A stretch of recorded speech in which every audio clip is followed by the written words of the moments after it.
মহুয়ার আক্রমণে আমি থেমে থাকবো না। ও যত আমাকে ব্যক্তিগত আক্রমণ করবে আমার টিআরপি তত বাড়বে, বললেন রাজমাতা বিজেপি প্রার্থী অমৃতা রায়।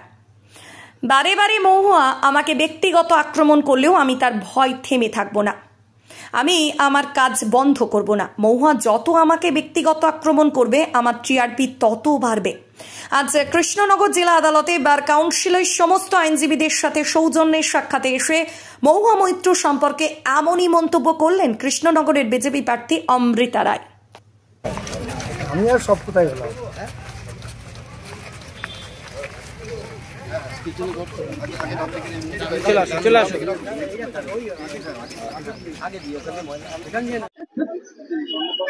তৃণমূল বলছে 80% পিছিয়ে প্রচারে রানীবা, কি বলবে? সেটা লোকে বলবে। আর যেখানে আমি যাচ্ছি সেখানে সব ফুটেজ সবাই কভার করছে, এবং সব থেকে আমার বলার এখানেই একটা আছে যে দেখুন, এইসব বলে কোনো লাভ হয় না। এখানে শুধু দেখতে হয় স্বতঃস্ফূর্ততা বা লোকের যেটা আবেগ। এবং আমি যেটা কাল রাত 11টা অব্দি আমি প্রচার করেছি, তখনও কিন্তু লোকে ঘুম থেকে উঠে আমার কাছে এসছে। তাহলে এটা যদি 80% হয় কি 180% হয়, আমি সেই হিসেবে যাচ্ছি না। আমার বলার একটাই উদ্দেশ্য হচ্ছে, যেটা বলছি সেটা এত ইনসিকিউরিটিতে ভোগার কিছু নেই। সেখানে লোকে বলুক না কি হচ্ছে বা কি না হচ্ছে, আমি এখানে কি বলবো? নিজের ঢাকা তো নিজে পেটানো যায় না। সংখ্যালঘু এলাকায় যাচ্ছেন, পালস কি বুঝছেন? একদম যাচ্ছি। সংখ্যালঘু এরিয়াতেও আমার সঙ্গে হাত মেলাচ্ছে, এবং আমি যে সভায় যাচ্ছি অনেক জায়গায় তারা বিজেপি জয়েন করছে। আপনি জেতার পর নাকি 1 মাসও চালাতে পারবেন না, 5 বছরের স্বপ্ন কি দেখেন? এটা কে বললো? বলেন তো উনি দেখুক ফিউচারটা। উনি কি অ্যাস্ট্রোলজার? উনি তো অ্যাস্ট্রোলজার নন। তো সেখানে উনি এইসব প্রেডিকশনস কি করে করছেন? সেটা তো আমার মনে হয় টাইমের উপর ছেড়ে দেওয়া উচিত।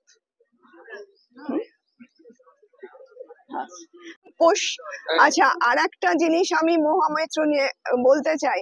উনি বারবার টক্কর দিচ্ছেন আমাকে, যেখানে আমি ব্যক্তি আক্রমণে বিশ্বাসী নই সেখানে বারবার আমাকে অ্যাটাক করে লাভ হবে না। আমি কিন্তু তার ভয়ে কাজ বন্ধ করব না। আর 2 নম্বর কথা হচ্ছে, এইসব করে উনি আমার টিআরপি বাড়িয়ে দিচ্ছেন। Thank you. মানে একটা হাওয়াটা গরম ছিল আর কি মহুয়া মৈত্রর ব্যাপারটা, তো সেখানে এইভাবে না, তো সেইভাবে আমাকে জিজ্ঞেস করলেন লোক উনকে বারে মে ক্যা কহ রহে হ্যায়।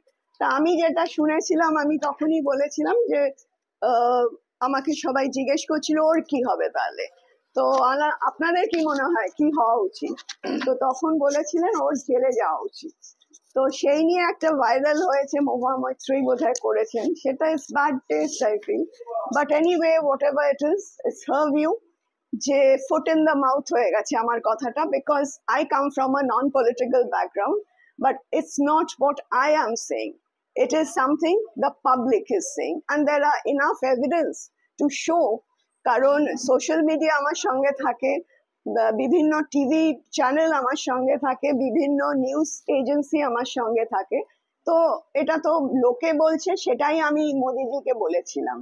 তো সেটা নিয়ে এত ইস্যু করার দরকার আমার মনে হয় না আছে।